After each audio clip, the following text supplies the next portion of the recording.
Alright, so here we are with the newest Despair arc episode, and I've noticed very first scene when Mudokata was talking about the school's overseas expansion, but it was cancelled. Meaning that, is that meaning that there were going to be more than just this Hope's Peak Academy? There were going to be Hope's Peak Academies all over the world? So Sakakura walks in the room after Mudokata gets done with his phone call, and he comes in saying that Junko is innocent. I'm guessing he's gonna, from the last time we saw him. And Junko, yeah, doesn't want to be blackmailed. Even though I think in the last Future Arc episode he said he was blackmailed, so I'm guessing she did it anyway. That or he somehow told that she was guilty or whatever. I guess Mudokata found out. He was eventually, but ouch. I'm guessing Sakakura really didn't want to do that. Really didn't want to lie to Mudokata. Ouch. I bet his hands really hurt. Oh, Chisa runs in the room. Okay, Chisa is a little iffy with me now. I'm a little iffy about her now. About liking her. I still do like her. It's just her being in despair kind of doesn't do it. Even though no one knows she's in despair except for Junko and Mukuro, and Chiaki didn't know, but we sadly know what happened to her. Oh hey, Junko! Hey, she said the name of the show. She said, "Hey, today's the end of Hope's Peak Academy." Hey, that's like the name. Behind her is Izuru Kamakura saying that you seem excited, while, oh boy, he's holding Chiaki's hairpin. Wait, was that like an animation error or something I saw there? When Junko turned around, one of her eyes was red and the other one was blue. Was it supposed to be like that? Whatever. Hey, wait a minute. Wait a minute. What wasn't the 77th? Weren't they turned into despair? How come they look normal again all of a sudden? What's going on? It looks all normal, happy, and cheerful again. Weren't they turned into despair? Weren't they like freaking out last time we saw them? Now they look like nothing happened. Actually, now that I look, maybe they are in despair, but it's just that when they're in despair, I'm guessing they can still be normal. Because Chisa just mentioned she's gonna read a letter and, she's saying that it's the end. First thought, I was thinking like, oh, it's the end of the school year. But no, Junko was just talking about it's the end of everything, or it's the end of hope and stuff. So I'm guessing this is where the world is going to start getting trashed. Okay, I know that Mukuro like a masochist to despair, but she did not deserve this. Why are a bunch of students pickaxing and shoveling the school grounds? Why is that necessary? Why is that necessary in any villainous situation? Why destroy the world? Why not keep it as is? What's the point of destroying everything? I guess you could say they're trying to make the world in their eyes, but still, in some villains in some situations is kind of unnecessary. Wait a minute, huh? Izuru Kamakura is a lot more talkative this episode, but I caught a little thing that he said. Memes? Huh? Oh, wait. What does Izuru Kamakura know of memes? What does he know of memes? This is a fan dub, right? This is a fan dub? This isn't Funimation, right? No, they're not putting in memes, right? Izuru Kamakura doesn't know anything about memes, right? Because if he starts talking about boats, that's gonna be this is gonna be a legendary episode, I tell you. Or maybe something through the rest of the episode is gonna spawn a bunch of memes. Well, then again, every episode of Danganronpa recently has been doing that. I know my fair share of memes, especially recent ones, but keep my eye out on you, Izuru. So, Chisa starts reading her letter as we see the school getting destroyed. Literally, all the despair students are killing students in Hope's Peak. They rampaged into the building, started killing people. Everyone in the class was clapping, and we pan out and see Chisa's despair face with tears in her eyes, playing one of my favorite Danganronpa songs in the background too. It's the second version of the investigation music that plays in Danganronpa 2. I think it's called Ikaroshia, something like that. I know it when I see it. Then we start seeing everyone else's eyes in despair. The entire class is in despair. Yeah, this is exactly what I thought it would look like, even though they're still acting normal. Of course, when we get to Komeda, he's actually doing one of his sprites from Danganronpa 2. The one where he looks at his hand with that weird look on his face. And even as despair, he says, even if despair takes over, hope will win in the end. Or he said something like that. You know what he says. Oh boy, praise him. Nagito, you're a wonderful person. He finally did the crab hand thing. He finally did the hands. Finally. I thought I'd never see him. Literally one of my favorite things in this series is Nagito doing the pose when he have his hands out and his head is a little bit tilted. Ah, yes, that's all I wanted to see. I think this is a great conclusion to this series right here. Anyways, weirdly enough, he says he'll relax and just become despair, even though he already said that hope will win in the end. So, I really don't want to know what's going on in his head. Alright, now everyone's talking crazy. They're talking about how, you know, they can't believe their ultimate despair is now and stuff like that. And then Chisa blew up the room. Oh! That explains so much. So Izuru Kamakura wanted Junko to erase the memories of him, of the 77th class, so they don't remember who Izuru Kamakura is. That's why on the boat in Danganronpa Chapter 0, Komeda didn't know who Izuru was, because I was confused at some point in Despair arc, because I noticed that, doesn't Komeda know Izuru? So this right here is telling me that yes, this is why no one knows who he was, because they had their memories of him specifically erased. And Izuru Kamakura also noticed that it would be boring if they already knew each other when they meet again, so yeah. And that's why Izuru doesn't know Komeda when they were on the boat either. He also mentioned that he wants his memories of them erased as well, so he doesn't know who they are. I see. So Izuru Kamakura he said he wants to predict which would be more unpredictable. He wants to test which one would be more unpredictable, hope or despair. He's just going to test it. Boy, one heck of a test.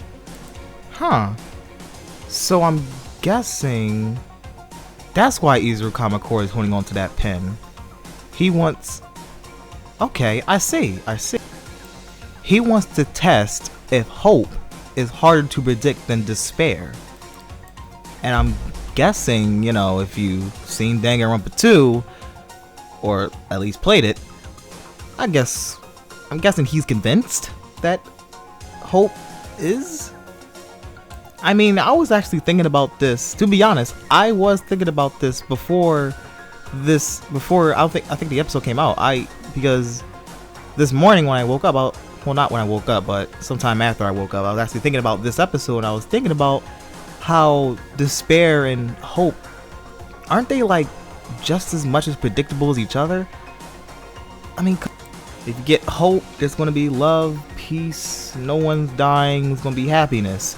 If there's despair, people are dying, there's sadness, and chaos is all over the world. You can pretty much predict what's going to happen out of despair and hope. Izuru walks off, mentioning he'll meet Junko again. I don't remember when they met until inside the Neo World program, but whatever. Oh wait, hey Kizakura. Wait, Kizakura? What Fedora guy? What's he doing here? And Tengen and Jin Kirigiri? Fedora guy mentions that everyone is dead, except for the 78th class. Wow, the world fell in despair that fast? That was like less than a day. Or maybe it took over a certain course of time and we just didn't see what was going on outside the school grounds. But inside school grounds, wow, that happened fast. Alright, so Jin says he wants Kizakura and Tengen to leave while he stays and get the 78th class to do what they did, what was told, what we learned they did in Trigger Happy Havoc. They made the old building into a shelter, and you know, we know what goes on from there. And he wants them to stay hidden inside that building. Boy, don't know to say if that was a bad idea or a good idea. Let's just say it was better off that he did do that. Also, how do they not know? How are they not suspicious of Junko? How do they not have the clues, but Munakata does? Isn't Jin Kirigiri's like entire family like detectives? What's going on here? Aren't you supposed to already know the situation and stuff? Maybe you're just not as good as Kyoko. I think what I mainly want to see right now is Junko or Mukuro erasing the minds of the 78th class. I'd like to see that. Tengen asks of what the student says, and Jin said they approved of the proposal, so I'm guessing what happened, we saw this in the, I think it was like the last two or the last class trial of Sugar Happy Havoc. We saw the students approve that they wanted to shelter the school and stay in it, so they stay away from, so they, you know, get away from this despair and stuff. So I'm guessing he already did all of that. I see that Kizukuro still remembers that promise he kept, or other way around. We promise he kept for Jin to, you know, protect Kyoko. Oh boy. Oh! Okay, so students start jumping off of Hope Speak Academy's building. This is the mass suicide of the reserve corps students, isn't it? This is where all the reserve corps students kill themselves.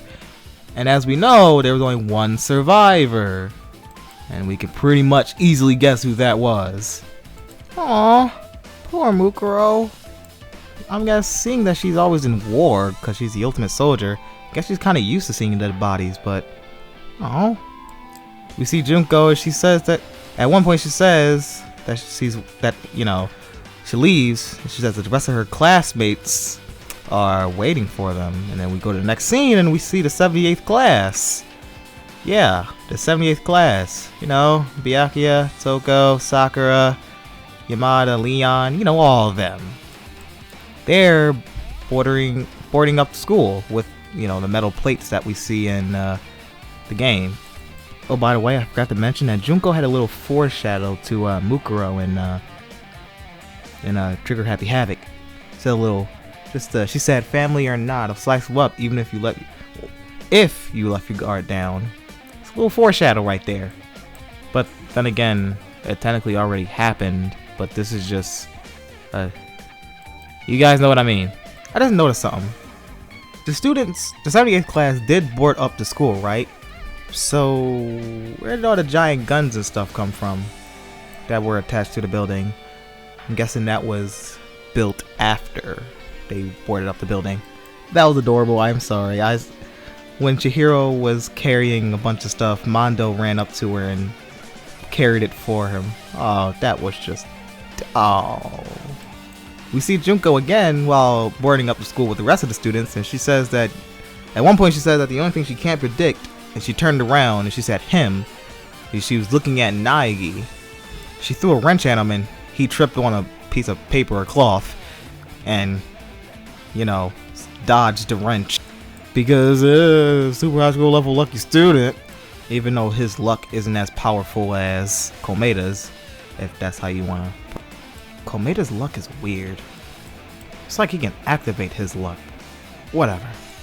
Oh, that's funny because I was just mentioning that, Junko. She also mentioned that Nagi's luck isn't like Komeda's. She says that Nagi's the patterns of his luck is hard to follow and analyze. Say what? Excuse me? That's why she didn't want to kill him? Because she wanted to see if his despair, she wanted to feel the despair of if he somehow beat her or overcame her despair. What? Or something, whatever she said. But what? And he did exactly that. She could have killed him right there and then, but huh? I guess he was lucky right there, huh? Oh, hey, 77th class. Oh, Komeda said he supposed this is their graduation. Seeing the flaming building with a smile on their face. Oh boy. And Chisa is still inside the room. Oh, hey Mudakata, where'd you come from? Wow, Chisa is really faking it right now. And so we start seeing all the students, the 77th class students, you know, infecting the world with despair. I think it was Fuyuhiko and Peko who killed all the world leaders. I think that was Sonia. She took over, I'm guessing that was NASA? You guys can tell me what that was. But she was being a little Hitler with it, I'll tell you that. I am not exactly sure what Akane was doing there. I think for a moment we saw Ryota, and I guess he was crying near in a staircase? Huh. You know, Sakakura has a point. This is technically all Sakakura's fault. All this despair that's upon this world is technically all Sakakura's fault, because he didn't want to be blackmailed. Chisa is just... I like her, but knowing she's being a real faker right now because she's in despair, it just don't feel right. I like her, man, but I don't feel good liking her. Wait, what? What's this? After credit scenes? Zeros and ones? Neo World program? Whoa! It is. It's Jabberwock Island in the Neo World program. Huh. And Chiaki's there. Yay? Question mark? Oh, this is at the very beginning of the game when Hajime and Komeda are going around meeting all the characters of the game. And they just got the Chiaki. Well, we've already seen this scene before in the game, so... I mean, if you did. And then we have some commentary from Mizuru Kamakura saying which will be hard to predict, hope or despair. And then we get to see a continued to the hope side. Does that mean that Danganronpa 2 will finally be animated? Or some of it? Probably gonna be a movie? Something? Probably just gonna be an episode, not a movie. They probably would have said something. It's probably just gonna be an episode. Hopefully something good. It's hope. Hope side. We're gonna see something great. So, really hoping we're gonna see something real hopeful, you know? Okay? Oh. No, in this series, it's not gonna be. Oh, hopefully it's gonna be hopeful. I'll see you on the next one.